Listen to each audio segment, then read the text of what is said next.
Good evening everyone. तो अभी पिछले 2-3 दिन से सोशल मीडिया पे बहुत ज्यादा डिस्कशन चल रही है मेंटल हेल्थ के बारे में। और ये सुशांत सिंह राजपूत की डेथ के बाद से, आत्महत्या के बाद से ये विषय उठा है।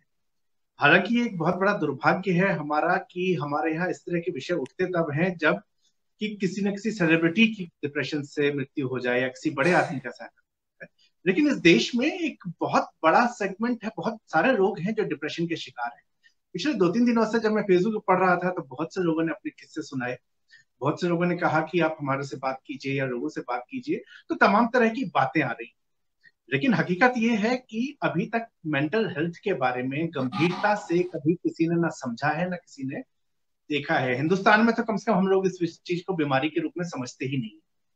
तो जब इतने सारे मैसेजेस आ रहे थे तो कई सारे सवाल मेरे मन में थे कि क्या वाकई लोगों से बात करना हेल्प करता है या इसको देखा किस तरह से जाए। कई बार क्या मुझे खुद नहीं पता कि क्या मैं स्ट्रेस में हूँ, क्या मैं डिप्रेशन में हूँ।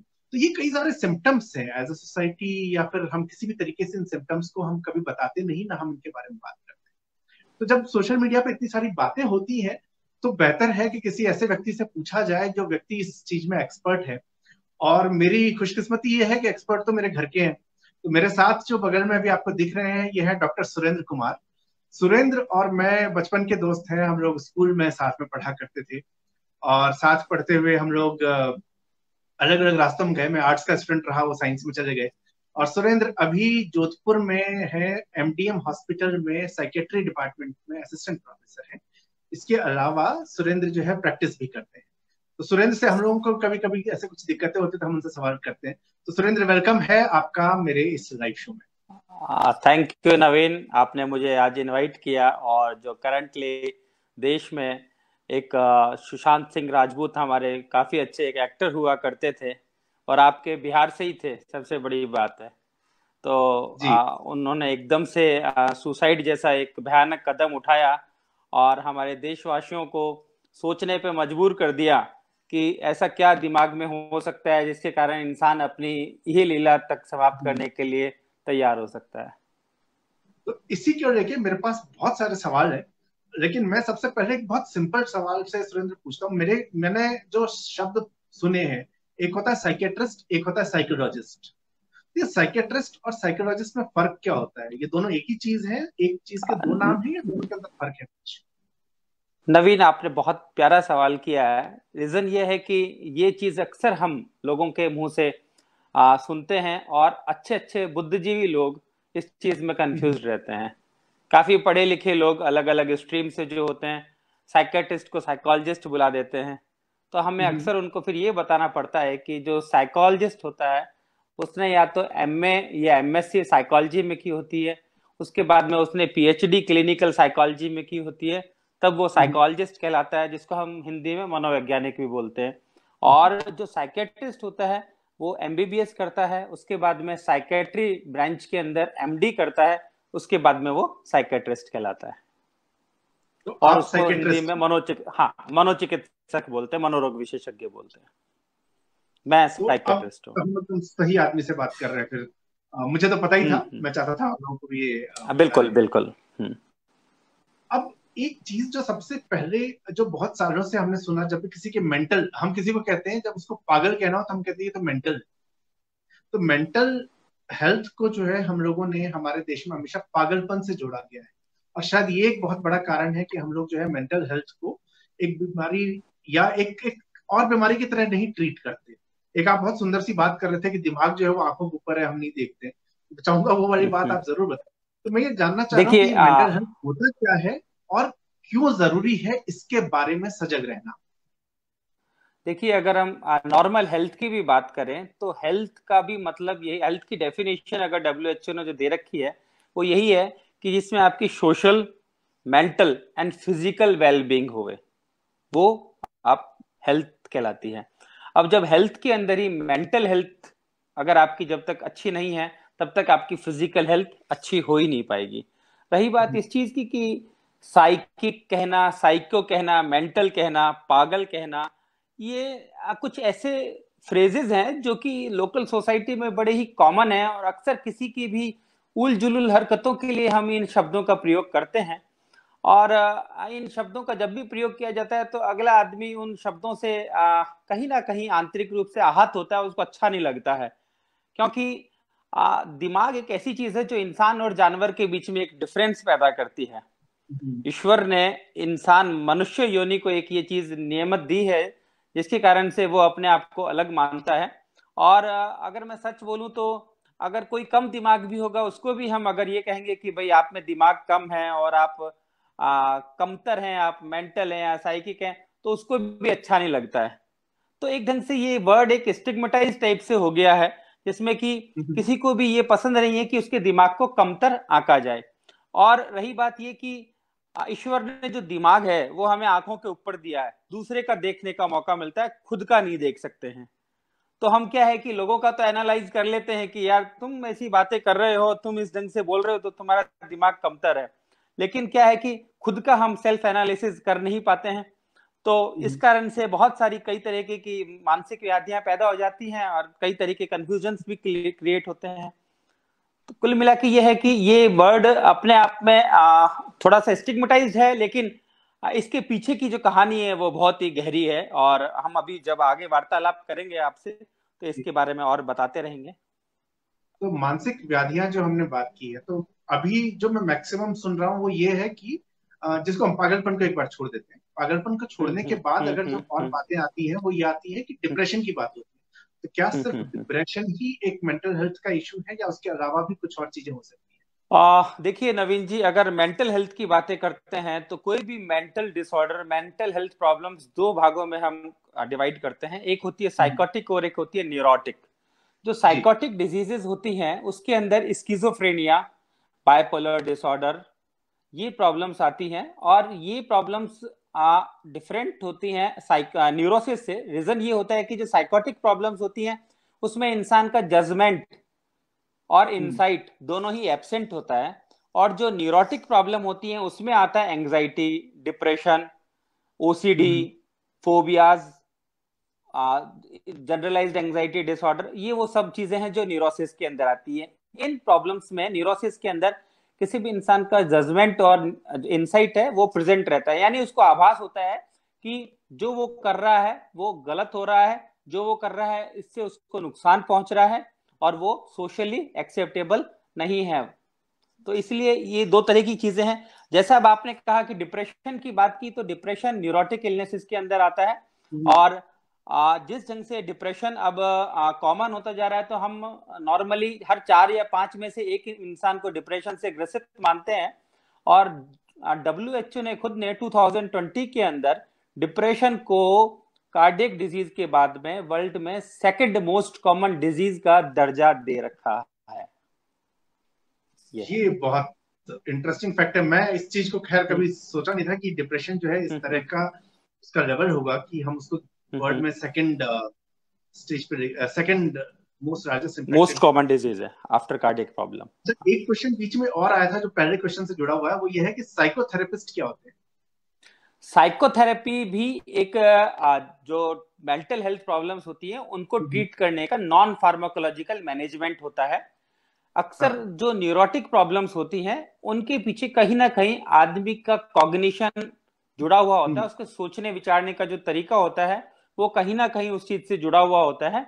जब किसी इंसान में मेंटल हेल्थ प्रॉब्लम होती है तो उससे जब बात की जाती है तो पता चलता है कि जैसा कि एक सिंपल से एग्जांपल ले लें, ग्लास आधा आधी खाली है या आधा भरा हुआ है। तो अक्सर जब इंसान के नेगेटिव एस्पेक्ट होता है तो वो हमेशा यही कहेगा कि ग्लास आधा गिलास पानी का दे दिया तो ये कहेगा कि नहीं, ये तो आधा खाली है।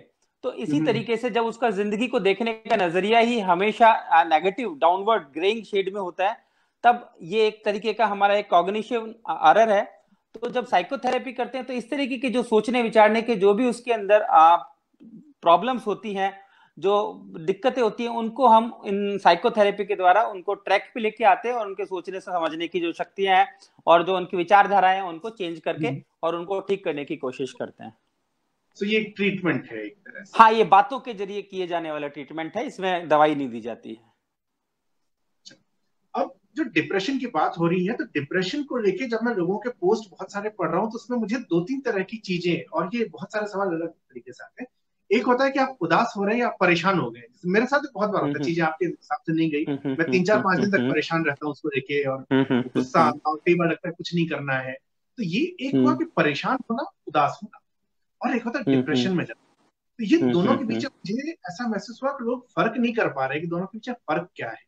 और बहुत बढ़िया। शायद एक आदमी, बहुत मैं खुद नहीं जानता कि मैं डिप्रेशन में जा रहा हूँ कि मैं परेशान हो रहा हूँ। अगर मैं किसी को अपनी परेशानी जाहिर भी करूँ, वो कहेगा अरे यार ये तो होता रहता है, ठीक हो जाएगा, परेशान। अब ये डिफरेंस ही नहीं आ रहा है। तो ये हम कैसे एक इंडिविजुअल के तौर पे मैं कैसे आइडेंटिफाई करूं कि मैं डिप्रेशन देखिए, में जा रहा हूं? बहुत बहुत बढ़िया सवाल किया नवीन। जो आपने बात कही है, देखिए हम सभी इंसान हैं, और चिंताएं परेशानियां हम सभी के जीवन में जुड़ी हुई हैं। हर इंसान, चाहे वो किसी भी तबके का हो, किसी भी धर्म का हो, किसी भी जाति का हो, किसी भी सोशो इकोनॉमिक स्टेटस का हो, हर किसी के साथ में कोई ना कोई मानसिक परेशानियां, मानसिक आघात आता है।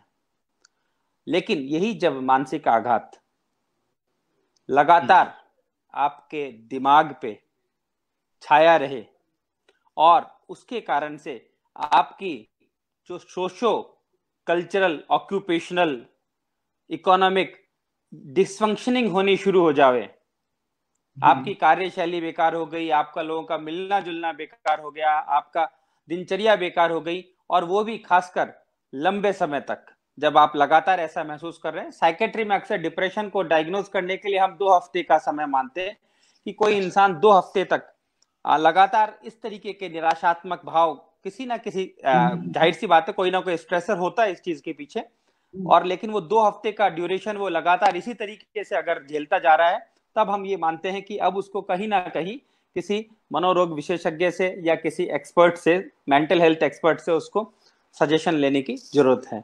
अन्यथा ये भाव अगर कम समय के लिए, तो हर किसी के साथ में होते हैं कि अगर एग्जाम में कहीं मार्क्स कम आ गए, आपके जो टारगेट्स हैं जॉब के अंदर वो आप पूरे नहीं कर पा रहे हैं, तो जाहिर सी बात है 3 दिन 4 दिन तक हो सकता है कि आप थोड़ा सा उदास महसूस करें। लेकिन यही प्रक्रिया जब सतत चलती रहती है और पूरे 14-15 दिन तक आप लगातार ऐसा ही महसूस करते हैं, तब ये डिप्रेशन की श्रेणी में आया जाता है। हाँ हाँ, तो ये एक बड़ा, हाँ, आइडेंटिफाई करने के लिए है कि हाँ टाइम पीरियड क्या है। फिर ठीक है, मेरे को अपने स्कूल का एक इंसिडेंट याद है, तो मैं वो इंसिडेंट जस्ट बीच में थोड़ा हम बात को घुमाने के लिए और चेंज करते हैं। तो मैं और सुरेंद्र, शायद 8th 9th की बात है, मैं सुरेंद्र अलग अलग बैठते थे, लेकिन यूनिट टेस्ट हो रहे थे, सोशल स्टडीज का टेस्ट था, और पता नहीं क्यों मैडम ने मुझे सुरेंद्र के बगल में बैठा दिया। अब मेरी छवि खराब थी, ये पढ़ने वाला बच्चा था। अब हुआ ये कि सुरेंद्र साइंस के एक्सपर्ट, सोशल स्टडीज में थोड़े कमजोर थे। मैं इनके, मतलब इतने कमजोर नहीं, लेकिन हाँ मेरे को इनसे उस दिन ज्यादा आंसर आते थे। तो मैं इनके बगल में बैठा, और एक क्वेश्चन का आंसर इनको नहीं आता था, इन्होंने मुझसे पूछा, मैंने इनको बता दिया। मैडम ने देख लिया। अब मैडम को ये लगा कि सुरेंद्र तो इंटेलिजेंट बच्चा है, बदमाश नवीन है, नवीन ही नकल कर रहा होगा। मैं 2 दिन तक परेशान रहा कि यार मैंने आंसर बताया था, मेरे को सिद्धा मैडम ऐसा समझ रही है, लेकिन ठीक है। तो ये जब ऐसा हुआ तो ये मेरे लिए डिप्रेशन नहीं था, ये एक सिंपल सा एक भाव था उस टाइम का, पर ये डिप्रेशन में नहीं आएगा। ठीक है, अब आगे क्वेश्चन में जाऊं उससे पहले बीच जो क्वेश्चन आ रहे हैं सुरेंद्र, तो मैं बीच जो क्वेश्चन लेता जाऊं, वो ठीक रहेगा? हाँ हाँ, कोई दिक्कत नहीं है, आप बीच में कोई ठीक है। क्वेश्चन आ रहे हैं तो उनको एक डेफिनेटली एक लें। क्वेश्चन आया है कि जिन्हें हाइपर एंजाइटी हो उन्हें क्या करना चाहिए? देखिए, एंग्जाइटी, मैंने फिर बताया कि एंग्जाइटी न्यूरोटिक मेंटल हेल्थ का एक पार्ट है। एंग्जाइटी का मतलब होता है बेचैनी, घबराहट। एंग्जाइटी किसी भी चीज से हो सकती है, और जब भी एंग्जाइटी आती है, इसका मतलब ये हुआ कि इंसान की जो सोचने समझने की शक्ति है वो कहीं ना कहीं हॉल्ट हो गई है। और उस एंग्जाइटी के उसके अंदर सोमेटिक फीचर्स आते हैं। सोमेटिक फीचर्स का अर्थ है कि उसमें शारीरिक लक्षणों के रूप में वो एंग्जाइटी दिखाई देती है। और वो शारीरिक लक्षण जैसे कि उसके एकदम से बोल चाल के अंदर लड़खड़ाहट आ जाना, हाथों में कपकपी आ जाना, उसको एकदम से पसीना आ जाना, उसकी दिल की धड़कन तेज हो जाना, इस तरीके के उसके अंदर भाव आने शुरू हो जाते हैं। और जब भी इंसान को हाइपर एंग्जाइटी, बेसिकली कोई भी मेंटल हेल्थ जो इलनेसेस होती हैं, ये इंसान की पर्सनैलिटी से गवर्न करती हैं। जैसे जाहिर सी बात है, कोई सड़क के अगर बीच में चल रहा है तो उसको थोड़ा बहुत हम अगर ड्रिफ्ट और शिफ्ट करेंगे तो कुछ फर्क नहीं पड़ेगा। और वो ऑलरेडी सड़क के किनारे पे चल रहा है, तो उसको थोड़ा सा हमने ड्रिफ्ट और शिफ्ट किया, वो सीधे सड़क के नीचे गिरेगा। सीधी सी बात यही होती है। तो जब भी आपकी जो अपर बॉर्डर या लोअर बॉर्डर में अगर आप मेंटल हेल्थ के चल रहे हैं, तो कुछ भी परेशानी आती है तो आप हाथों हाथ आपकी जो इलनेसेस है वो जग जाहिर हो जाती है। तो इसमें क्या करना चाहिए, सॉल्यूशन क्या है इसका? साइकेट्रिस्ट से एंजाइटी मिले? के देखिए, अगर अगर नॉन फार्माकोलॉजिकल मैनेजमेंट की बात करें तो जब भी एंजाइटी होती है तो बेसिकली एंजाइटी के अंदर जो हमारे ऑटोनॉमिक नर्वस सिस्टम होता है वो गड़बड़ा जाता है। जैसा कि हम कहें कि जैसे फैन का जो स्विच है, रेगुलेटर है, वो गड़बड़ा गया, अगर वो खराब है तो वो 5 पे भी 1 की स्पीड ही देगा या 1 पे भी 5 की स्पीड देगा। उसी ढंग से जब हमारा ऑटोनॉमिक नर्वस सिस्टम है वो गड़बड़ा जाता है, तब हमारे अंदर किसी भी परेशानी को, किसी भी एडवर्स सिचुएशन को, एनवायरमेंटल सराउंडिंग में होने वाली कोई भी गतिविधि को, जो उसको हम लेने का जो हमारा तरीका है, हमारे दिमाग को, दिल को, वो थोड़ा गड़बड़ा जाता है। इसमें अक्सर हम एडवाइस करते हैं कि मेडिटेशन हुआ, योगा है, इस तरीके की चीजें करें जिससे कि आप अपने अंदर थोड़ा रिलैक्सेशन के भाव लेके आवे। और इसके साथ एक और इम्पॉर्टेंट चीज जो हम अक्सर हमारे पेशेंट्स को कहते हैं, जो नॉर्मली लोग एक गलत अनहेल्दी वे है अपनी एंजाइटी को रिलीव करने का, अपने स्ट्रेस को रिलीव करने का लोगों का, वो है नशा। अक्सर इंसान सोचता है कि मैं नशे के अंदर लिप्त हो जाऊंगा तो मेरी क्या एंजाइटी खत्म हो जाएगी, जबकि होता नहीं है। नशे के अंदर लिप्त होने से उसकी एंजाइटी खत्म नहीं होती, बल्कि उसका जो ब्रेन होता है वो सुन्न हो जाता है। वो उस टाइम उस सिचुएशन को, जो एनवायरमेंटल सराउंडिंग में जो सिचुएशन होती है उसको ग्रास्प करने की जो उसकी ब्रेन की जो पावर होती है वो डिक्रीज हो जाती है, जिसके कारण से उसको लगता है कि मेरा अभी तनाव कम हो गया है। और धीरे धीरे क्या होता है कि जैसे जैसे ये सब आदत चलती रहती है तो जो अभी आज पता चलता है कि 2 सिगरेट पी रहा है वो 1 पैकेट सिगरेट पे आ जाता है।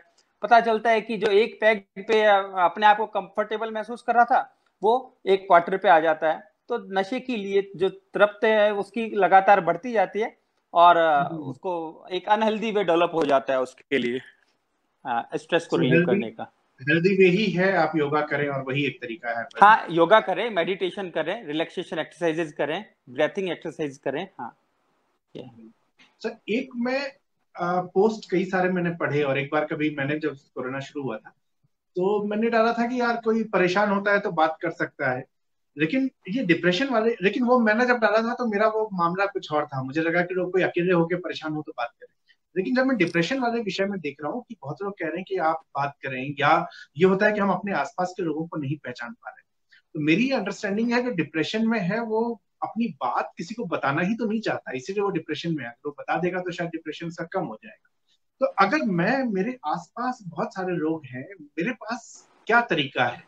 तो सुशांत सिंह राजपूत का भी कहते हैं उसके दोस्त थे उस दिन उसके पास, तो मैं कैसे हाँ, आइडेंटिफाई करूं हाँ, कि यार हाँ, ये हाँ, मेरे हाँ। साथ का आदमी डिप्रेशन में जा रहा है? नहीं नवीन, बहुत बढ़िया। देखिए नवीन, एक चीज मैं यहाँ कहना चाहूंगा कि जब किसी इंसान का पाँव टूटता है ना तो वो हम्म। अपने सारे दोस्तों को बता देता है कि यार मेरा पाँव टूट गया और मैं नहीं आ पाऊंगा या मैं नहीं जा पाऊंगा। लेकिन जब भी किसी इंसान का दिमाग टूटता है ना, अपने अलावा किसी को भी बताना पसंद नहीं करता है। हम्म।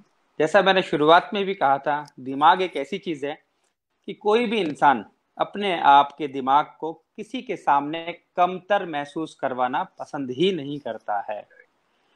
अगर दोस्तों की बात करें तो दोस्तों में भी ऐसे बहुत ही चंद दोस्त होते हैं जो कि उसकी समस्या को वास्तव में सीरियसली लेवें और उसकी मदद करें। अक्सर देखने में आता है कि उसकी समस्या को सुन तो लिया जाता है लेकिन फिर उसकी समस्या का मजाक बना के और हम्म। पेश किया जाता है, जिससे कि वो पहले ही आहत है मानसिक रूप से, फिर उसकी समस्या का इस तरीके से मजाक बनाया जाता है।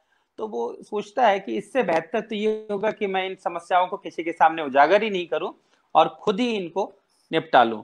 अब जाहिर सी बात है, आज के जो वर्चुअल वर्ल्ड के अंदर लोगों के बहुत सारे, अपन ने व्हाट्सएप पे पढ़ते हैं, इतने फेसबुक फॉलोअर्स हैं, इतने ट्विटर पे फॉलोअर्स हैं, ये है।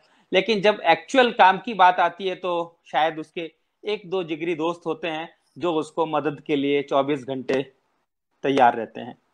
तो कुल मिला के बात यह है कि कहीं ना कहीं अपने मन की व्याधियों का सामाजिक रूप से मजाक बनना, ये एक वो डर है जिसके कारण से वो अपनी मन की सारी प्रॉब्लम्स को शेयर करने से घबराता है। यहाँ पे मैं एक चीज ऐड करना चाहूंगा, मुझे लगता है कि जैसे बात करने की बात होती है तो हो सकता है कि शायद हम लोग किसी से बात करके उसकी परेशानी को समझ सकें, लेकिन जो हम लोग एक्सपर्ट नहीं है, और ये शायद जो भी देख रहे हैं मैं ये सजेस्ट करूंगा कि हाँ हमें बात करनी चाहिए अगर हम किसी को आइडेंटिफाई कर रहे हैं। लेकिन अगर हमें लगता है कि ये समस्या गंभीर है तो हमें उसको हमेशा ये सलाह देनी चाहिए कि वो किसी सर्टिफाइड साइकेट्रिस्ट से कंसल्ट करे, क्योंकि मुझे लगता है कई बार ऐसा हो सकता है कि बात करने के बाद अगर उसकी समस्या को मैं समझ ही नहीं सकता हूँ, उसको मेरे पास समाधान ही नहीं है, हो सकता है मैं उसके तनाव को और बढ़ा दूं। आपको लग रहा है कि आप उससे बात करके उसके तनाव को कम कर रहे हैं, लेकिन शायद आप उसके तनाव को बढ़ा देंगे। तो बढ़ाने की जगह बेहतर है कि हम उसको साइकेट्रिस्ट की तरफ करें। तो क्या लगता है कि देखिए साइकेट्रिस्ट को कभी देखिए सजेस्ट करना चाहिए, बात करनी चाहिए? नवीन जी, अगर साइकेट्रिस्ट की बात करूंगा तो अभी मैं आपको एक जो आंकड़ा बताने जा रहा हूं, इससे आप भी तो चौंकेंगे ही, बाकी सुनने वाले भी चौंकेंगे। पूरे भारत के अंदर जो 130 करोड़ की जनसंख्या हम लिए चलते हैं, साइकेट्रिस्ट की अगर बात करें तो महज 5,000 से ज्यादा साइकेट्रिस्ट नहीं है। ओह, अब आप समझ सकते हैं कि साइकेट्रिस्ट की कमी, मेंटल हेल्थ एक्सपर्ट्स की कमी किस लेवल पे है। तो और सभी बड़े शहरों में तो मिल जाएंगे, लेकिन छोटे कस्बों और शहरों में आज भी लोगों के जहन में साइकेट्रिस्ट के पास जाने वाला एक जो एक एटीट्यूड होता है वो नहीं होता है। अब रही बात, चलो कोई बात नहीं, साइकेट्रिस्ट आज हुए हैं, पहले नहीं थे, लेकिन पहले के जमाने में जो हमारे घर के बड़े बुजुर्ग हुआ करते थे, माँ बाप हुआ करते थे, ठीक है, गांव के पंच सरपंच हुआ करते थे, वो लोग कहीं ना कहीं किसी भी समस्या को मिल बैठ के सुनते थे, उसका समाधान निकालते थे और उस प्रॉब्लम को फटाफट उसका निस्तारण होता था। ऐसा ही हम यही चाहेंगे कि जब भी किसी भी इंसान को इस तरीके की प्रॉब्लम हो तो सबसे पहला काम उसको ये करना चाहिए कि घर में उसको उस चीज को डिस्कस करे, सबके साथ शेयर करे। जो भी उसके माता पिता हैं, घर में बुजुर्ग हैं, उनके साथ इन चीजों को खुल के बैठ के बात करे। अक्सर देखने में आता है लोग अभी स्मार्टफोन की दुनिया में सब लोग अपने अपने मोबाइल में ही लगे रहते हैं, एक दूसरे के साथ खाने की टेबल तक में भी बैठना पसंद नहीं करते हैं। ठीक है, पता चलता है गर्मियों की छुट्टी में अगर कहीं पे आए हैं ननिहाल या ददियाल, तो पता चल रहा है एक टीवी में एक का ऐड आता है, मैं देखता हूँ सब अपने अपना मोबाइल लेके ड्राइंग रूम में बैठे हुए हैं, लेकिन कहने को सब एक जगह आए हुए हैं और उसका कहीं औचित्य नहीं है उस चीज का। तो कुल मिला के बात यह है कि अगर घर के बड़े बुजुर्गों से अगर आप सही ढंग से नसीहत लेवें, एक ज्ञानवर्धक चीजों को अगर आप उनकी बातों को अमल करें, तो मेंटल हेल्थ एक्सपर्ट तक जाने की जरूरत कम पड़ेगी। हाँ, फिर भी अगर आपको लगता है कि कोई चीज है कि वो उनकी बातों से भी अगर समाधान नहीं हो रहा है, तो जरूर मेंटल हेल्थ एक्सपर्ट के पास जाना चाहिए। हाँ, मेरे ख्याल से फैमिली बॉन्डिंग जो है वो कहीं कहीं एक एनर्जी आदमी को अंदर से देती है। मुझे बिल्कुल कई बार बिल्कुल तो लगता देती है है। कि, और शायद यही वजह है कि अधिकतर लोगों को आप देखें वो सबसे ज्यादा अपनी जिंदगी में परेशान होते हैं जब उनके माता पिता नहीं रहते, क्योंकि वो जो एक सपोर्ट है ना आपको, इमोशनल बॉन्डिंग और वो जो पूरा सपोर्ट एनर्जी आपको मिलती है, तो ये बहुत सही बात कही बिल्कुल आपने कि आप लोगों को फैमिली के साथ जुड़ना चाहिए। बिल्कुल। ज्यादा मुझे यहाँ एक मैं और एक चीज, सीन, हाँ प्लीज। हाँ एक चीज मैं और ऐड करना चाहूंगा, इसी संदर्भ की बात है। अमेरिका एक बहुत ही डेवलप्ड कंट्री है, हम्म। वहां पे आप विश्वास नहीं करेंगे, सबसे ज्यादा साइकेट्रिक पेशेंट है। रीजन हाँ। यही है कि इतना डेवलप्ड कंट्री होने के बाद में भी वहां पे जो सोशलाइजेशन है, सोशल एटीट्यूड है, वो बहुत ही लीस्ट है। लोग सिर्फ और सिर्फ महज अपने काम तक सीमित हैं, किसी से बेवजह की कोई, इसको हमारे यहाँ पे राजस्थान में मारवाड़ी में हताई बोलते हैं, लोगों के साथ हम्म। में हताइयां करना वो पसंद नहीं है। ठीक है, अपन तो कहीं कोई दिक्कत होती है चाय की टपड़ी पे जाके बैठ के 5 दोस्त हम्म। मिलके और उस समस्या का समाधान निकाल लेते हैं, वहां पे ये सब नहीं चलता है। तो अगर मैं ये कहूं कि सुख सुविधाएं आपको मानसिक स्वास्थ्य को अच्छा करती हैं, तो ऐसा नहीं है। आप जितने ज्यादा आपके पास में सोशल सपोर्ट्स हैं, जितने ज्यादा आपके पास में चीजों को समझाने वाले मौजूद हैं, वो चीज जितना आपके मानसिक स्वास्थ्य में बढ़ोतरी करती है, इतना कुछ भी नहीं करते हैं। बिल्कुल। मुझे एक उसका रवि जिंदगी शायद मूवी थी, नाम यही था, शाहरुख खान की मूवी। उसमें मुझे याद है कि शाहरुख डियर खान कहते हैं कि डियर मैं जिंदगी, डियर डियर जिंदगी, जिंदगी, हाँ हाँ डियर जिंदगी। हाँ हाँ तो हाँ उसमें हाँ। वही था कि यार साइकेट्रिस्ट हूँ, लेकिन मैं लोगों को कहता हूँ गायनेकोलॉजिस्ट हूँ, लोग समझते ही नहीं साइकेट्रिस्ट क्या होता है, ये कैसे डॉक्टर है। बिल्कुल तो वही समस्या बिल्कुल, आपने उसमें एक बहुत बताई। अच्छा इंसिडेंट था, ये सही है, हाँ। हाँ। अच्छा, दीपांशु ने मुझे यहाँ पे दो क्वेश्चन पूछा है। दीपांशु ने कहा कि उन्होंने किसी काउंसलर से हेल्प ली थी और काउंसलर ने कहा clinical depression is because of some chemical reaction in the body and it can be cured from medicine.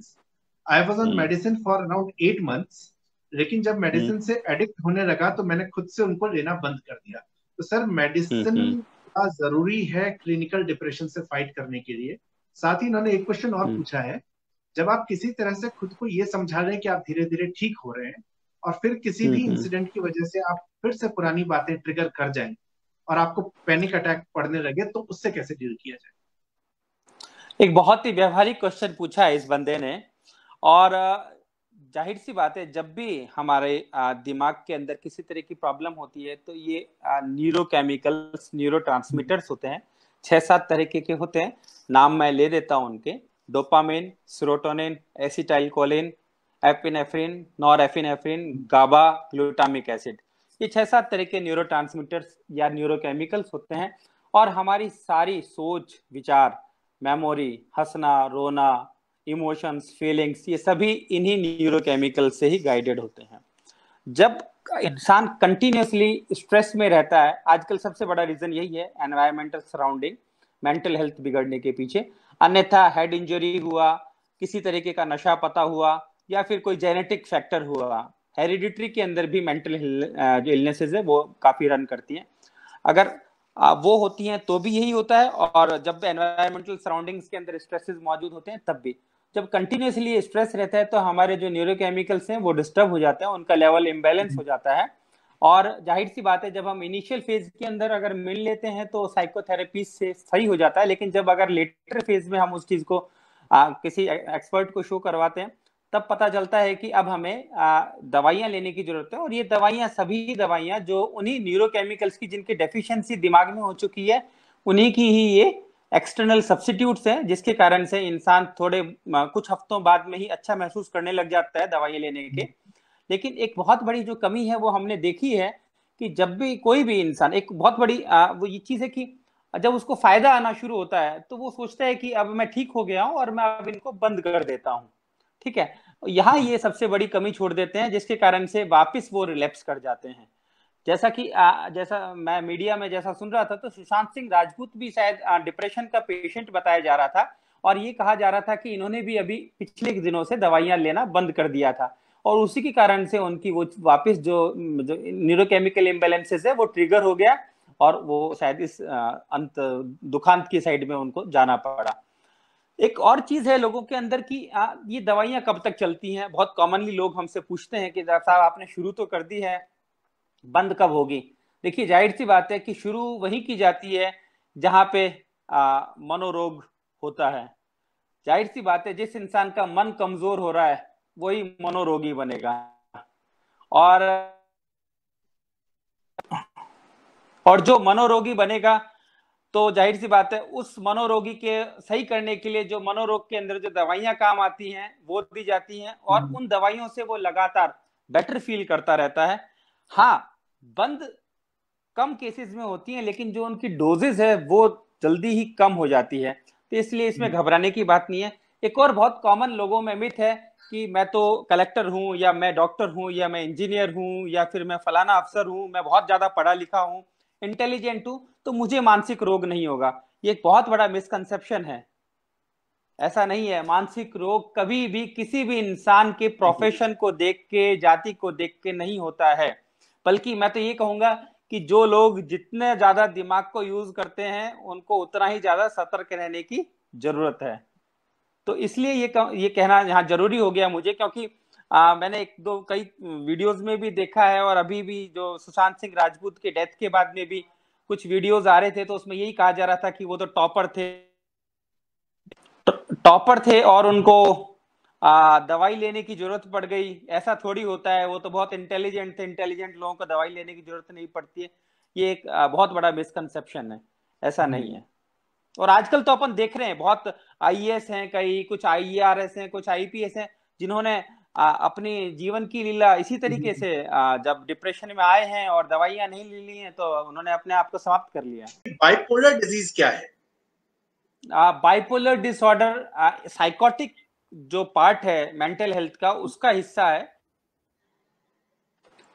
Bipolar disease के अंदर क्या होता है कि जैसा कि नाम से ही पता चल रहा है, बाइपोलर, दोनों पोल, साउथ पोल, नॉर्थ पोल। मतलब इंसान जब डिप्रेशन में आता है तो इस कदर आ जाता है कि वो बिल्कुल अपने आप को सुस्त महसूस कर लेता है। और जब इसका जो अपर पोल होता है, जिसको हम मैनिया बोलते हैं, मैनिक फेज में आता है तो उसमें इतनी शक्ति, इतनी तेज, माफ करिएगा, कुछ फोन्स आ रहे थे उसके कारण से डिस्कनेक्ट हो रहा है। हेलो। हाँ, हाँ जी, हाँ जी, जब मैं सुन रहा हूँ। मैनिक फेज आ जाता है, हाँ, आपकी आवाज वापस नहीं सुनाई दे रही है मुझे।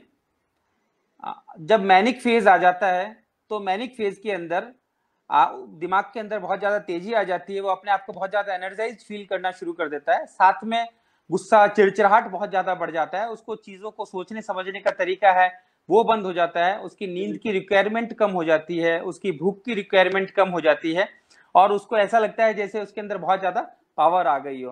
और ये एक ढंग से साइकोटिक पार्ट होता है, और ये साइकिल्स में चलता है। अक्सर देखने में आता है कि कभी वो डिप्रेशन फेज में आ रहा है और कभी वो मैनिक फेज में आ रहा है। अगर तरीके से इलाज नहीं ले मरीज तो ये चीजें धीरे धीरे धीरे धीरे और ज्यादा विभत्स रूप ले लेती हैं। सुरेंद्र, अभी जो हम लोग, मैं और सुरेंद्र जब अभी डिप्रेशन पे बात कर रहे थे तो टेक्निकल इश्यूज आ गए थे। तो सुरेंद्र, एक जो क्वेश्चन आ रहा था जिसके हम अभी बात कर रहे थे कि हम फैमिली से हम बात करें, लेकिन हिंदुस्तान में फैमिली का सपोर्ट भी बहुत ज्यादा नहीं होता। बहुत सारे लोगों का सवाल जो आया है वो ये आया है कि हमें फैमिली से सपोर्ट नहीं मिलता या नेगेटिव वाइब्स आती हैं। और मैंने भी देखा है, कहीं अगर आप इस तरह की बात करें तो आप कहेंगे कि अरे यार ये होता रहता है, ये सब कैसे ठीक हो जाता है। तो इसको कैसे सॉर्ट आउट किया जाए? देखिए, फैमिली से सपोर्ट की अगर बात करें तो फैमिली से सपोर्ट तभी आ सकता है जब आपके फैमिली के जो बाकी जो मेंबर हैं, सीनियर मेंबर हैं, उनकी मेंटल हेल्थ स्ट्रांग होगी। अक्सर देखने में आता है जब भी कोई समस्या फैमिली के पर्सन्स के आगे शेयर की जाती है तो उसको यही कह के नकार दिया जाता है कि क्या ऐसी छोटी मोटी बातों को खुद के लेवल पर डील कर लिया कर, हमारा दिमाग क्यों खराब करता है। ठीक है, क्या ये तो फिर या तो यूं कहेंगे या ये कहेंगे कि ऐसा तो होता ही रहता है, ये भी कोई चीज है सोचने की, तुम बेवजह चीजों को आप हवा बनाते हैं और ऐसा सोचते रहते हैं। ठीक है, तो जब किसी इंसान को रिपीटेडली अपनी बातों को परिवारजनों के साथ शेयर करने में इस तरीके का रेस्पॉन्स मिलेगा तो वो कहेगा कि यार मुझे फायदा तो कुछ होता नहीं, बल्कि मुझे सुना और दिया जाता है, सुना और दिया जाता है, तो मेरे स्ट्रेस को और ज्यादा बढ़ा देते हैं। तो फिर वो धीरे धीरे वो एक अवॉइडेंस और एस्केपिज्म वाला फिनोमेना यूज कर लेता है, जिसमें कि फिर वो ही सोचता है कि इनके सामने बोलने का कोई अर्थ नहीं है और यहाँ मेरी समस्या का हल होने वाला नहीं है। तो अक्सर फिर ऐसे लोग क्या है कि अपने क्लोज वन, जो उनके फ्रेंड्स हैं, क्लोज फ्रेंड्स हैं, उनके साथ इन चीजों को शेयर करते हैं। और अगर बेचारा कोई अभागा इंसान होता है जिसका कोई खास दोस्त नहीं होता उसको सुनने वाला, तो फिर उसकी तो दुर्गति जो होनी है वो आप लोगों से और मेरे से छुपी हुई है नहीं।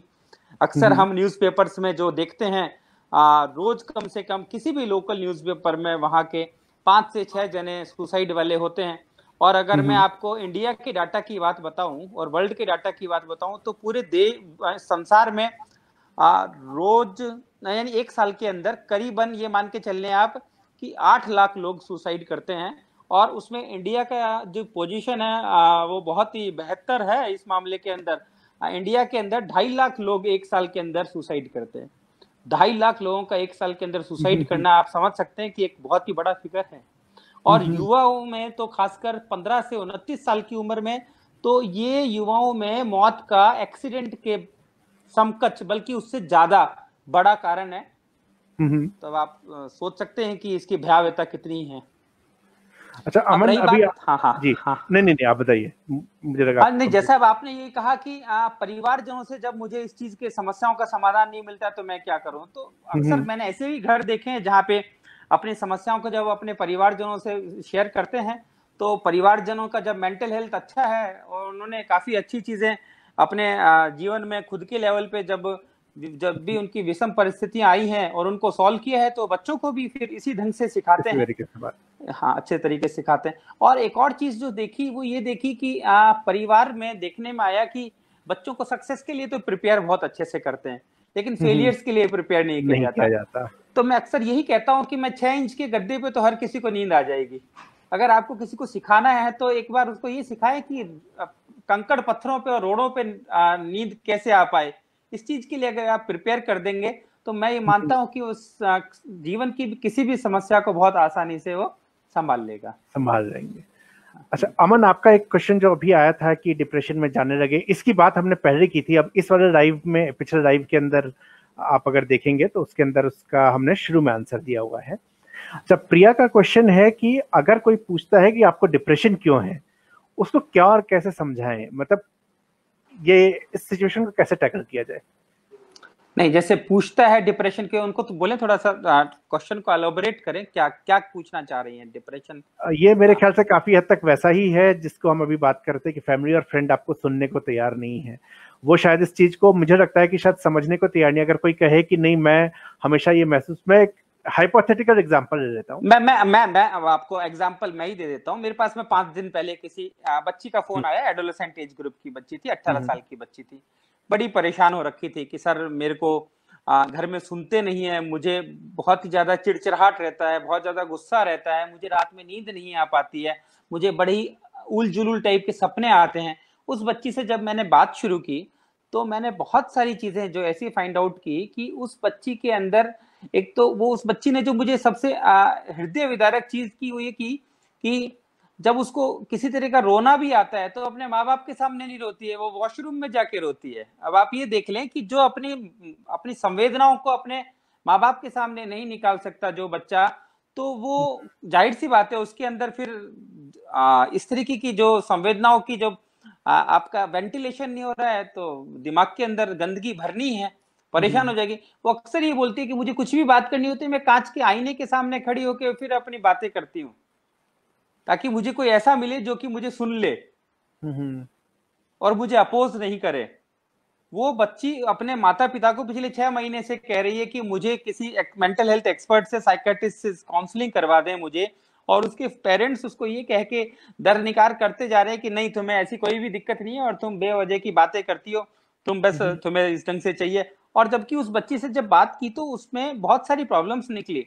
यानी उस बच्ची की प्रॉब्लम ये थी कि वो सेल्फ डेलिबरेट हार्म भी कर रही थी। सेल्फ डेलिबरेट हार्म एक सुसाइड का ही लोअर पार्ट होता है जिसमें कि इंसान अपनी मानसिक परेशानियों से इस कदर परेशान हो जाता है कि वो अपने आप को सेल्फ इंज्योर कर लेता है, जैसे कलाई काट लेना या फिर अपने आप को चोट पहुंचा देना या मरने की कोशिश के नाम पे स्लीपिंग पिल्स की ओवरडोजेस वगैरह ले लेना। तो एक ढंग से ये इमोशनल ब्लैकमेलिंग का तरीका होता है, मरने का तो नहीं होता है, लेकिन फिर भी ये कहीं ना कहीं आपके लिए सुसाइड करने वाली पॉइंट पे जाके आपको ट्रिगर जरूर करती है ये सारी की सारी चीजें। अच्छा, एक सुप्रिया ने इसी में और आगे ऐड किया है कि लोग ये कहेंगे जब आप उनको समझाते भी हैं कि अरे क्या करना है, खुश रहो, ये सब ऐसे ही होता है, तुमने खुद को ऐसा बना लिया है, खुश रहा करो, बस ये कहना। और कई बार आपको आपकी कमियां बताना शुरू करेंगे, जैसे आप उनको कहेंगे कि दिक्कत है वो आपको आपकी कमियां बतानी शुरू कर देंगे। तो ये तो यार और नेगेटिव चला जाएगा यहाँ पे। बिल्कुल और नेगेटिव चला जाएगा। देखिए इसीलिए यहाँ पे मेंटल हेल्थ एक्सपर्ट्स के पास जाना थोड़ा सा बेहतर रहता है, क्योंकि जब भी कोई इंसान आता है अपनी परेशानियों को लेके तो जब हम उसकी काउंसलिंग करते हैं तो पता चलता है हमारा शुरुआती आधा घंटा तो सिर्फ उसको सुनने में ही चला गया। एक बार ये ड्यूरेशन और भी ज्यादा लंबा हो जाता है। जब तक हम उसको पूरी तरीके से सुनेंगे नहीं, जब तक उसके मन के विचार खाली नहीं होंगे, तब तक हम उसको अच्छे विचारों से, सही बातों से उसको कैसे भरेंगे। तो पहले हमें उसको बिल्कुल खाली करना जरूरी है। हमें उसको जो भी उसके दिमाग में परेशानियां, गंदगियां मौजूद हैं, जिस भी तरह के सोच विचार मौजूद है, उसको हम खाली करेंगे तभी उसको हम तरीके से अच्छे विचारों के साथ भर सकते हैं। यहाँ पे एक प्रैक्टिकल चैलेंज है जो आपने भी शेयर किया था कि हिंदुस्तान में साइकियाट्रिस्ट ही बहुत कम है और छोटे शहरों में नहीं है। तो यहाँ पे अगर कोई लोग ऐसी जगहों पे हैं या जहाँ पे अगर घर से सपोर्ट नहीं आ रहा है पर उनको लगता है कि उनको डॉक्टर की मदद चाहिए, तो क्या कोई ऐसी सर्विसेज हैं जहाँ पे वो ऑनलाइन हेल्प ले सकें? देखिए, साइकोलॉजिस्ट अगर कहीं उसको मिलता है तो साइकोलॉजिस्ट इस तरीके की समस्याओं में उसको मदद कर सकता है, ये है। और अगर साइकोलॉजिस्ट के पास में भी अगर वो नहीं जाते तो अगर सिंपल प्लेन जो जनरल फिजिशियंस वगैरह हैं, एमबीबीएस डॉक्टर्स हैं, उनके पास जाके अपनी परेशानियों को बताएं तो as a primary care physicians they may also support them properly. ऐसा नहीं है कि उनकी बातों को नजरअंदाज किया जाएगा और उनको लगेगा कि अब समस्या इस तरीके की है जिसमें कि वास्तव में साइकियाट्रिस्ट की जरूरत है, तो वो लोग वहां भी रेफर करेंगे। ये इंटरेस्टिंग है क्योंकि ये मैं नहीं जानता था कि आप जनरल फिजिशियन से भी इस बारे में बात कर सकते हैं और इस बात को समझ सकते हैं। तो ये अगर जहाँ पे डॉक्टर्स के पास नहीं है या आपको साइकियाट्रिस्ट के पास नहीं जाने दे रहे तो ये आप कर सकते हैं कि आप जनरल फिजिशियन से बात करें। अच्छा, एक क्वेश्चन है कि पैनिक अटैक जो आता है उसको कैसे डील किया जाए? क्योंकि उस टाइम उनको लगने लगता है कि कोई बचा ही नहीं पाएगा अब हमें। हाँ हाँ, कोई देखिए, पैनिक अटैक वापस एक ये न्यूरोटिक इलनेस का पार्ट है। और पैनिक अटैक में यही होता है कि एकदम से इंसान को लगने लग जाता है कि कुछ हो जाएगा। एंटीसिपेटरी एंजाइटी होती है, आभासीय चिंता, जिसके अंदर उसको लगने लग जाता है कि जैसे सपोज करें कि ऐसे बहुत सारे पेशेंट्स हमारे पास में आते हैं जो कि बाकायदा एग्जीक्यूटिव्स हैं कहीं, और उनको जैसे फ्रीक्वेंट फ्लाई करनी होती है, तो उनको जैसे ही पता चलता है यार मेरे को तो प्लेन में बैठना है या एसी ट्रेन में बैठना है, तो एकदम से उनकी घबराहट हो जाती है कि हम कैसे बैठेंगे, हम नहीं चल पाएंगे। और उस पैनिक अटैक के कारण से एकदम से उनके दिमाग के अंदर बहुत सारे एंजाइटी इंड्यूस जो फीचर्स हैं उस बॉडी के अंदर, वो सब आना शुरू हो जाते हैं। ऐसे में सबसे बेहतर चीज ये है कि कुछ ऐसी एंटी एंजाइटी मेडिकेशंस हैं जो कि उसको हाथों हाथ उस चीज से आराम दे देती हैं। अक्सर हम उनको पर्स में वो मेडिसिन रखने की एडवाइस करते हैं। उससे भी इसी के समकक्ष हम ये भी कहते हैं कि अगर वो अपने जैसा मैंने बताया आपको, योगा, मेडिटेशन, रिलैक्सेशन और ब्रीथिंग एक्सरसाइज करे, तो ये चीजें भी उसको इन पैनिक अटैक से निजात दिलाने में मदद करती हैं। बेसिकली बात ये है कि जितनी भी जो मेंटल हेल्थ की प्रॉब्लम्स हैं, ये यूं ही, it is not a psychological thing, ये मनोवैज्ञानिक ही नहीं है, इनके पीछे न्यूरोबायोलॉजिकल रीजन है। न्यूरोबायोलॉजिकल रीजन का मतलब है कि ये सारी की सारी चीजें केमिकल लोचे के कारण हो रही है। अगर मैं थोड़ा सा लेमैन बोलूं तो it is on all chemical लोचा, ये है। तो इसी पे एक मेडिटेशन वाले पे ही एक कमेंट और आया है कि बुरे सपने का डर, तो उनको मेडिटेशन करके भी कई बार नींद नहीं आती क्योंकि उनको ये डर लगा रहता है कि मैं सोऊंगा और बहुत बुरा सपना आ जाएगा। बहुत कॉमन, बहुत कॉमन इस तरीके के आते हैं। हाँ हाँ, देखिए अक्सर एक और चीज है कि लोगों में स्लीपिंग पिल्स को लेके बहुत ज्यादा व्याधियां हैं लोगों में दिमाग के अंदर, कि भाई हम अगर नींद नहीं आ रही है तो हम नींद की गोली लेंगे तो हम उसके एडिक्ट हो जाएंगे। इस तरीके की बातें हम अक्सर हमारे क्लिनिक्स में सुनते रहते हैं। देखिए, नींद एक ऐसी चीज है जो कि इंसान अपने जीवन का 1/3 हिस्सा नींद में निकालता है। 24 घंटे के अंदर 8 घंटे हम नींद के लिए देते हैं। ईश्वर ने हमें नींद के लिए 8 घंटे दिए हैं, और वो इसलिए दिए हैं क्योंकि नींद ही एक वो जरिया है जिससे हम अपने दिमाग के अंदर शांति लेके आ सकते हैं, वापस उसकी फंक्शनिंग को रिजुविनेट कर सकते हैं। और मैं तो ये कहूंगा कि इंसान की दिन की शुरुआत सुबह से नहीं होती है, इंसान की दिन की शुरुआत रात से ही होती है। अगर उसको रात में नींद बढ़िया आ गई तो सुबह बहुत बढ़िया तरीके से उठेगा, बढ़िया तरीके से काम पे जाएगा, काम पे अच्छा परफॉर्म करेगा, तो घर परिवार के साथ में अच्छी तरीके से बर्ताव करेगा, और जब घर परिवार के साथ अच्छा बर्ताव करेगा तो रात में वापस बढ़िया नींद आएगी। तो इट इज एन विक्सियस साइकिल। तो अगर किसी इंसान को नींद नहीं आ रही है तो उसको सबसे पहले तो इंट्रोस्पेक्ट करना चाहिए, क्योंकि नींद नहीं आने के पीछे सबसे बड़ी चीज ये होती है कि कहीं ना कहीं दिमाग चिंतनशील है, विचारशील है, उसमें लगातार विचार आ रहे हैं और वो दिमाग में शांति नहीं दे रहे हैं। अक्सर लोगों से सुना है कि यार हमें नींद नहीं आ रही तो हम नींद की गोलियां नहीं खाएंगे, इससे बेहतर है कि हमें नींद नहीं आए। ये एक बहुत बड़ी उनका मिसकंसेप्शन है, क्योंकि अगर आप ये मान के चलें कि इंसान अगर लगातार 92-96 घंटे तक अगर नहीं सोए तो वो पागल तक हो सकता है। तो नींद कितनी बड़ी उपयोगिता है। नींद की गोलियां लेने का मतलब ये नहीं है कि वो नींद की गोली होती है, बेसिकली वो एंटी एंजाइटी टैबलेट्स होती हैं, जिसके कारण से आपकी एंजाइटी लेवल कम होता है, आपका दिमाग विचारशील कम होता है, उसमें बेवजह की क्रिया हैं वो कम हो जाती हैं, जिसके कारण से दिमाग नींद के आगोश में चला जाता है और इंसान नींद ले लेता है। शुरुआत में लेनी पड़ती है, धीरे धीरे अपने आप छूट जाती है। अच्छा, मुझे एक मैं कंफ्यूज हो गया जब हम ये अभी बीच में आवाज आने वाला हो रहा था। एक क्वेश्चन आया था बाइपोलर डिजीज पे, और मैं ये भूल चुका हूँ कि उस क्वेश्चन का आंसर हमने दिया था कि नहीं दिया था। बिल्कुल उसका आंसर दे दिया था, लेकिन फिर भी आप बोले तो वापस दे देते हैं। नहीं ठीक है, वो मैं एक्चुअली भूल गया था क्योंकि आवाज बीच में आ रही थी। अच्छा, one more question is there कि हार्मोनल इम्बैलेंस कितना रिस्पॉन्सिबल होता है डिप्रेशन में? महिलाओं के लिए तो पूरा खेल ही हार्मोन्स पे चलता है बॉस। अगर उनकी प्यूबर्टी की जो चेंजेस हैं, उनके पीरियड्स हैं, उनका कंसेप्शन है, उनका प्रेगनेंसी पीरियड का जो गेस्टेशन पीरियड है, उनका लैक्टेशन है ना, ये सब चीजें, साइकिल्स का नॉर्मल होना है, ये सब चीजें even at the stage of the menopause, है ना, ये सारी चीजें सब हार्मोन्स पे ही डील करती हैं। तो अक्सर देखने में ये आता है कि जब आपके बहुत ज्यादा तनाव में रहते हैं, बहुत ज्यादा स्ट्रेस में रहते हैं, तो अक्सर आपके पीरियड्स इरेगुलर हो जाते हैं। अक्सर फिर इस तरीके की चीजें होती हैं कि फिर आपकी जो बाकी हैबिट्स हैं वो गड़बड़ हो जाती हैं, जिसके कारण शरीर में मोटापा बढ़ जाता है, फिर हार्मोनल इम्बैलेंस हो जाता है। ये दोनों वाइसी वर्सा चलते हैं ये सारी की सारी चीजें। और जैसे जाहिर सी बात है कि अक्सर जिन फीमेल्स में शादी के बाद में भी भाई अगर आपको इश्यूज लेट हो रहे हैं तो अक्सर गायनिकोलॉजिस्ट से हमने देखते कहते सुना है कि टेंशन बहुत ज्यादा करते हैं आप, ठीक है, आपके हार्मोन्स तरीके से नहीं बन रहे हैं, ठीक है, अगर आप टेंशन नहीं करेंगे तो आपको बच्चा ठहर जाएगा, आप फिर चलो बच्चा ठहर गया, लेकिन फिर ये है कि भाई हमें तो एबॉर्शंस हो जाते हैं, मिसकैरेजेस हो जाते हैं।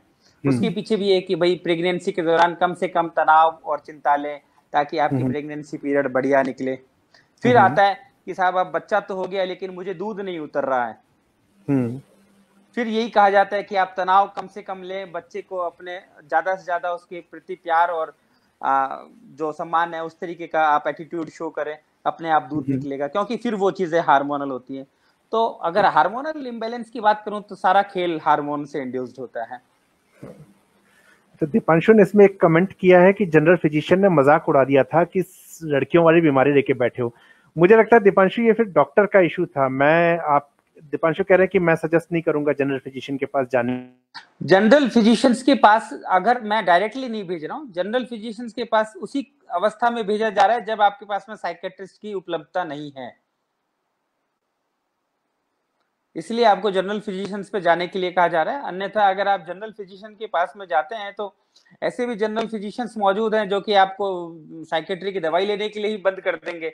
अक्सर हमने देखने में आया है कि साइकेट्रिस्ट ने दवाई लिख रखी है और जनरल फिजिशियंस के पास में गए तो उन्होंने ये कह के मरीज को कह दिया कि भाई क्या ये दवाइयां ले रहे हो, ये तो सब दिमाग की दवाइयां हैं, पागलपन की दवाइयां हैं, इसको अगर आप लेओगे तो आपके दिमाग में परेशानी हो जाएगी, ठीक है, आपको आदत पड़ जाएगी। और वो फिर वापस गड़बड़ हो जाते हैं और वापस उनको साइकेट्रिस्ट के पास में आना पड़ता है और फिर उसके बाद में हमें नए सिरे से वापस इलाज करना पड़ता है। क्वेश्चन आ रहा है कि स्लीपिंग पैरालिसिस से कैसे निपटा जा सकता है? स्लीपिंग पैरालिसिस, हाँ, स्लीपिंग पैरालिसिस देखिए बड़ी साइंटिफिक टर्म है और जिसने भी पूछा है तो मुझे फिर अब मेरे को उससे बहुत कुछ पूछने की इच्छा हो रही है इस बारे में। अच्छा, बेसिकली हाँ, क्योंकि स्लीप टॉकिंग और स्लीप वॉकिंग तक तो नॉर्मल है। अक्सर जैसा हमने सुना है कि नींद में चलना और नींद में बोलना, ठीक है, ये तो काफी कॉमन प्रॉब्लम्स है जो हमारे पास में आती हैं। स्लीप पैरालिसिस बहुत ही एक माइन्यूट साइंटिफिक टर्म है। नॉर्मली जब हम सभी नींद में होते हैं तो सभी पैरालाइज्ड ही होते हैं, हमारा उस टाइम पे कोई भी अंग काम नहीं कर रहा होता है, ठीक है। तो यूं कहना कि स्लीप पैरालिसिस तो ये it is an basically neurological condition. तो अगर इस तरीके की चीज कोई है तो वो बहुत ही अलग थोड़ा सा फील्ड हो गया और डेप्थ उसकी थोड़ी सी अलग हो गई है। हाँ, अगर वो स्लीप वॉकिंग और स्लीप टॉकिंग की बात करना चाह रहे हैं तो उसके बारे में जरूर हम कुछ कह सकते हैं। ओके, तो अगर श्रद्धा इस पे आपके और क्वेश्चन होंगे तो मैं सुरेंद्र से आपको अलग से कनेक्ट करवा दूंगा ताकि वो आपको बता सके। और सुरेंद्र अभी एक बड़े ही स्पेशल पर्सनैलिटी हम लोगों का लाइव देख रहे हैं, इनका नाम है अखिलेंद्र मिश्रा जी। और अगर आप नाम से ना पहचाने तो मैं आपको बताऊं कि हम लोग जब बचपन में चंद्रकांता देखा करते थे, बिल्कुल याद आ गया, बिल्कुल क्रूर सिंह जी। हाँ, जी हाँ, हाँ, बहुत बढ़िया, देख रहे हैं। तो नमस्ते सर, स्वागत है आपका। अंकेश जो हमारे ही क्लासमेट थे, अंकेश का कहना है कि I think after some time one should stop taking medicine after consultation with doctor and must indulge in productive और social activity, maybe yoga, painting, dancing, music. ये कितना यूजफुल है?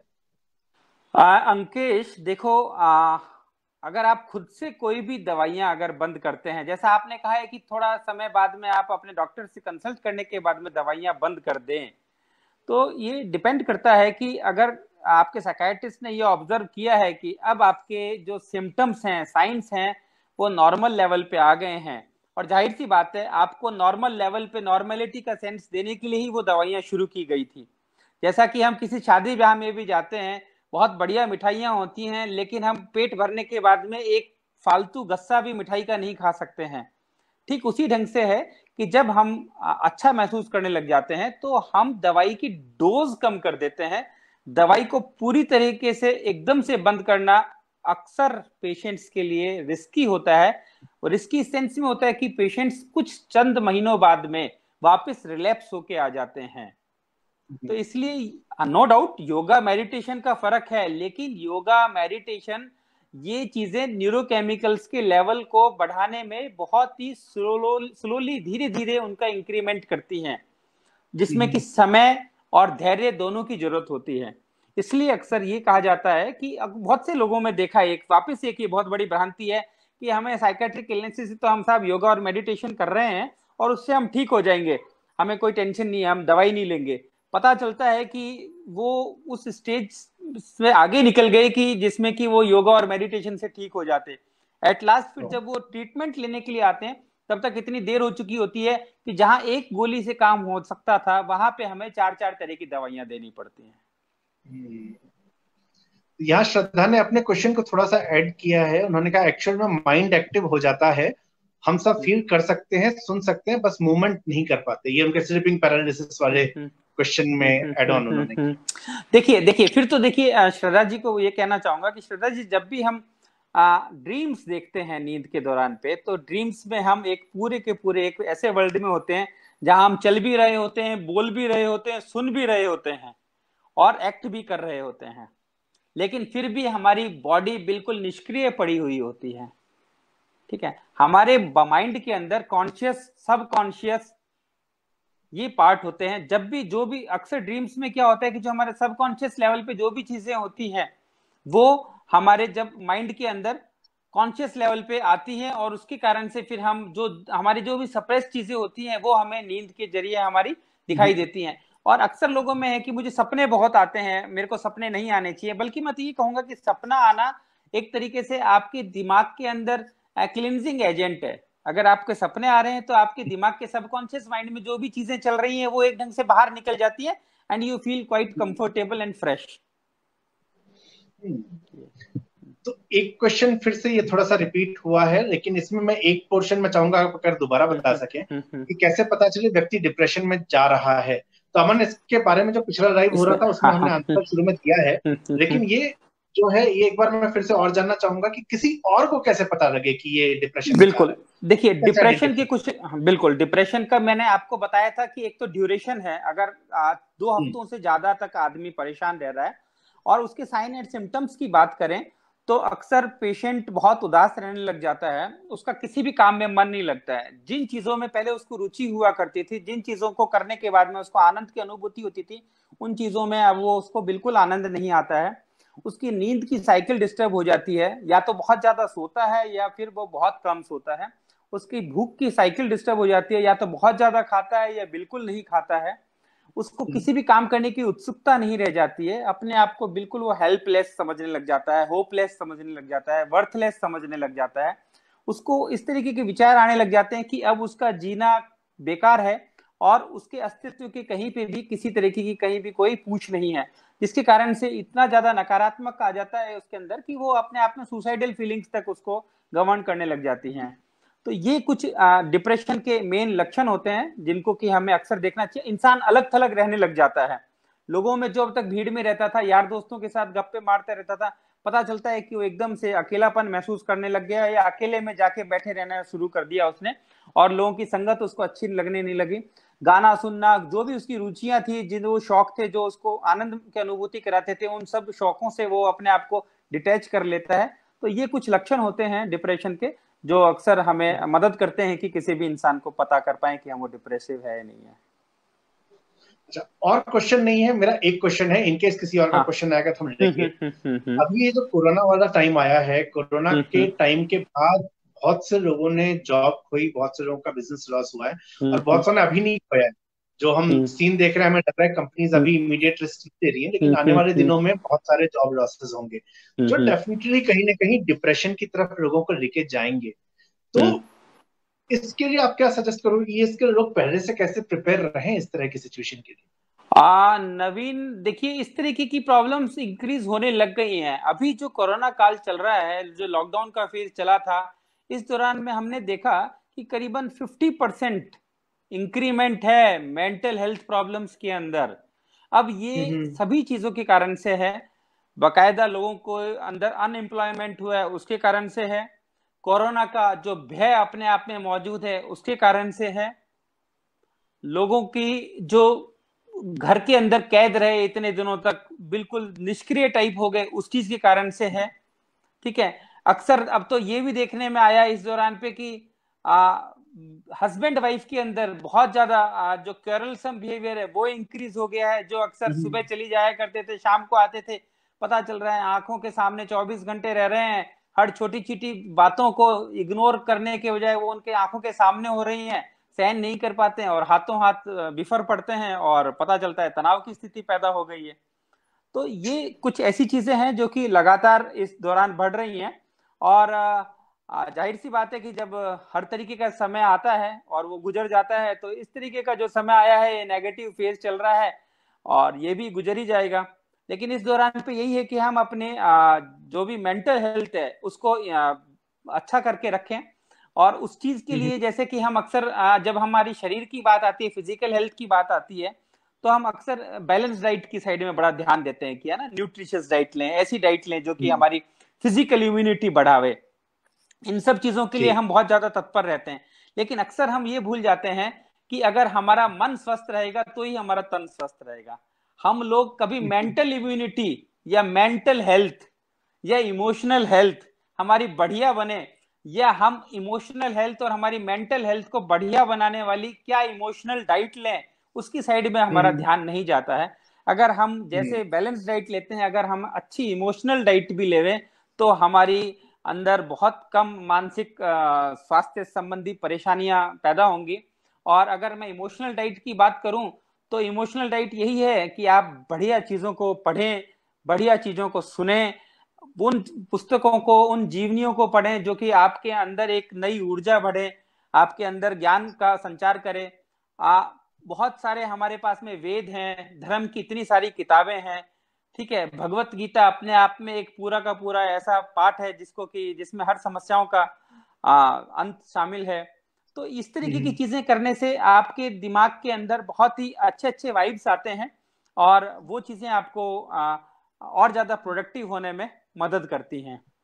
अभी कल मैं उपनिषद गंगा एक सीरियल आता है उसके बारे में थोड़ा जिक्र करना चाहूंगा, वो देख रहा था। तो उसमें बहुत एक अच्छा एपिसोड ये आया कि किसी इंसान में वासना के प्रति आसक्ति हो गई और उसको कहा गया कि भाई तुम्हें क्या अच्छा लगा उस स्त्री के अंदर। तो उसने जाहिर सी बात है रूप रंग की बात कह दी कि भाई मुझे होठ अच्छे लगे, मुझे हाथ अच्छे लगे, मुझे शरीर अच्छा लगा, मुझे नैन अच्छे लगे, मुझे मुखड़ा अच्छा लगा। तो उनको ये कहा गया कि ठीक है, कि बोले इसके अलावा, बोला इसके अलावा तो मुझे कुछ और अच्छा नहीं लगा। तो उनको कहा गया कि ठीक है, आपकी उससे शादी हो जाएगी लेकिन आपको 1 वर्ष तक एक ही कमरे में बंद रहना पड़ेगा और आपको वही खाने को दिया जाएगा जो हम देंगे और वही सुनने को दिया जाएगा जो हम सुनाएंगे। उस बंदे को पूरे 1 साल तक कमरे में बंद रखा गया, वो मान गया और उसने कहा कि ठीक है, 1 साल बाद जब मैं इस तरीके से बाहर आऊंगा तब मैं उससे शादी कर लूंगा, उसको ये कहा गया। तो वो उस बंदे ने पूरे 1 साल तक उसको बढ़िया भोजन, सात्विक भोजन दिया गया और उसको उस 1 साल के दौरान पे बढ़िया अच्छे वेदों का, ज्ञान का, शास्त्रों का बढ़िया पाठ पढ़ाया गया।